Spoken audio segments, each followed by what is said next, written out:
Digital Nest Leverage. How free content curates a quiet empire. They told you that influence requires a platform, that authority demands a stage, that to build a business, you must first build an audience in the millions. The data tells a different story. The most profitable creators of the next decade will not be the ones with the largest followings. They will be the ones who understand distribution as curation and the living room as the command center of that curation. This is not about going viral. This is about building what I call digital nest leverage, the strategic deployment of free content to create a self-selecting ecosystem of high-intent buyers.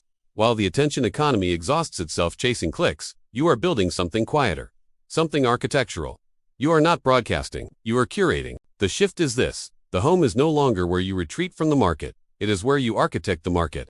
Your domestic headquarters holds an unfair advantage that corner offices never will: proximity to truth. You observe patterns in real time. You test messaging in the margins of daily life. You iterate without committees.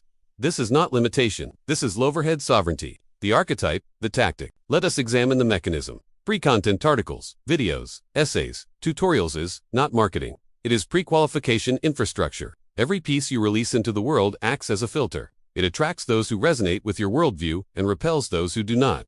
By the time someone reaches your offer, they have already selected. They have consumed hours of your thinking. They trust you not because you sold to them, but because you educated them. This is the inversion. Traditional businesses spend capital to acquire cold leads, then spend more capital to warm them. You spend time once creating the content. It works in perpetuity, warming leads while you sleep, while you cook, while you fold laundry. The content becomes a living asset. It appreciates, it compounds. Consider the economics. A single well-crafted essay on a niche topic can generate inbound inquiries for years. A YouTube video on a specific pain point becomes a 24/7 sales agent. A newsletter that speaks directly to a specific identity: working mothers who code, ex-corporate women, building advisory firms, immigrant entrepreneurs, navigating U.S. systems creates a moat. Not through scale, but through semantic precision. This is what I call the empathy arbitrage. AI can generate content. It cannot generate understanding. It cannot synthesize the lived experience of managing a toddler's tantrum while negotiating a contract. It cannot write from the embodied knowledge of building a business between nap times. Your context is your competitive advantage. Your constraints are your differentiation. The soft power mechanism. First semantic claim. Here is the concept that changes everything. First semantic claim. In a noisy market, whoever defines the language wins the category. You are not competing for attention. You are competing for meaning. When you create free content that names a previously unnamed experience, you become the authority. Not because you are the loudest, but because you were the first to articulate what others were feeling but could not express. This is how movements begin.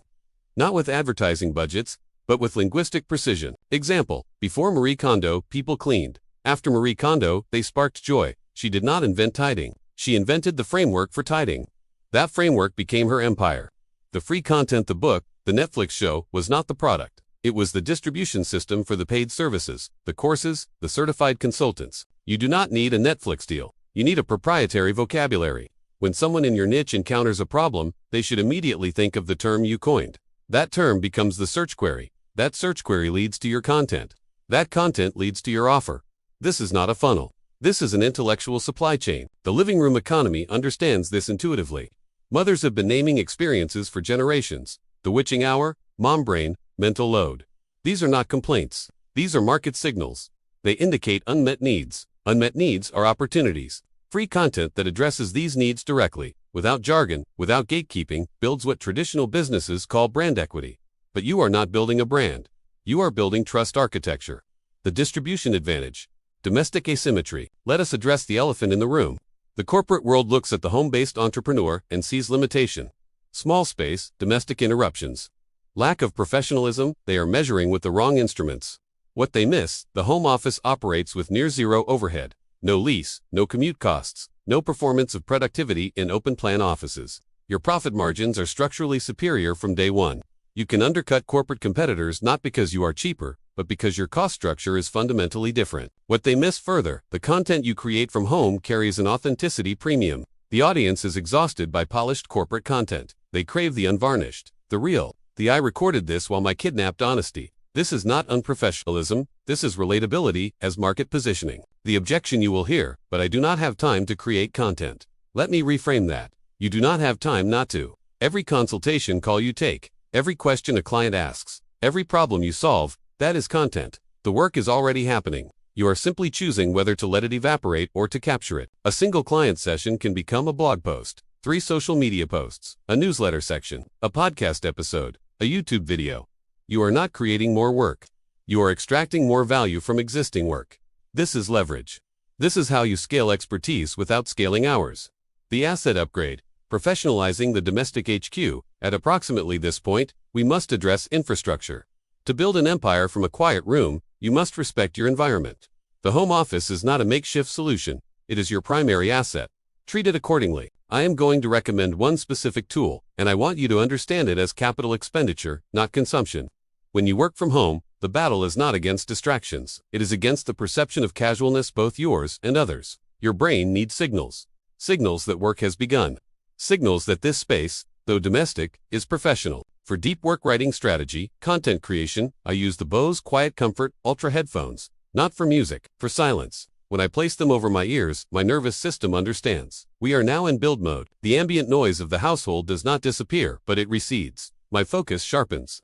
The boundary between home and headquarters becomes clear. This is not about aesthetics. This is about cognitive architecture. Elite athletes visualize performance. Elite builders architect their environment. The tool signals to your brain that what you are doing is not hobby work. It is not side work. It is the work, the primary work. The work that builds equity. You can find these on Amazon. Search for Bose Quiet Comfort Ultra, black or white. They collapse, they travel well, and they last years. This is not an expense. This is an investment in your ability to think clearly in the midst of chaos. Because chaos is not going away. Your children will not stop needing you. The laundry will not pause, but your ability to enter flow state despite these realities, that is your competitive advantage. The vision, reframing headquarters. Let me tell you what is actually happening when you post free content from your living room. You are not just sharing tips. You are conducting market research in real time. Every comment is feedback. Every share is validation. Every direct message is a lead. You are running a focus group with a sample size that corporations would pay 6 figures to access, and you are doing it for free. The laundry is not in the way of your business. The noise is not preventing your success. These are the conditions within which you are building. And here is the secret. Your audience knows this. They see themselves in you. When you speak from the context of real life, not the sanitized version, not the highlight reel, you are speaking their language. That language is the currency of trust. This is the inversion of the old model. The corporate structure required you to hide your humanity to appear professional. The living room economy requires you to leverage your humanity as your primary differentiator. The mother who teaches productivity is more credible than the childless consultant, not less. The immigrant who teaches business strategy understands risk in ways that tenured professors do not. Your context is not a caveat. It is your credential. You are not staying at home. You are headquartered here. There is a difference. One is passive, one is strategic, one is retreat, one is positioning.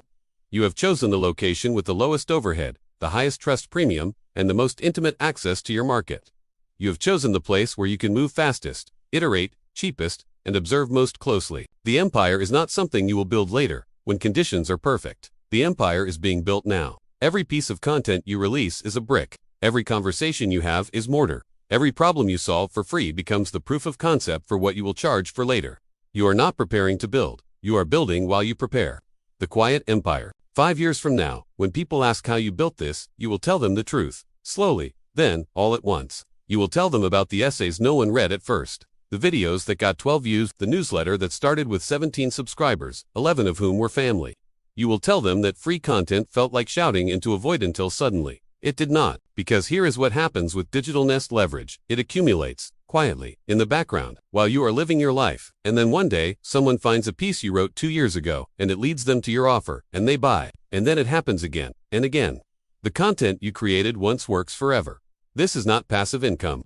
This is ambient authority. The quiet empire is not built with grand gestures. It is built with consistent, strategic generosity.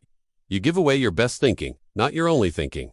You share frameworks, not just inspiration. You educate, not just entertain. And in doing so, you create a body of work that acts as your proxy. It represents you in rooms you are not in. It answers questions while you sleep. It builds trust without your active participation. This is the new luxury. Not freedom from work, but freedom within it. Not escape from the home, but leverage from within it. Not the corner office, but the quiet room where you control every variable. You are not just staying at home. You are headquartered here. And from here, you are building something that does not require your physical presence to grow. The architecture is soft. The power is real. Welcome to the Quiet Empire. Disclaimer: This content is for educational and informational purposes only and does not replace consultation or assistance from a professional. Always consult a qualified professional for any questions related to finance, business, or investments.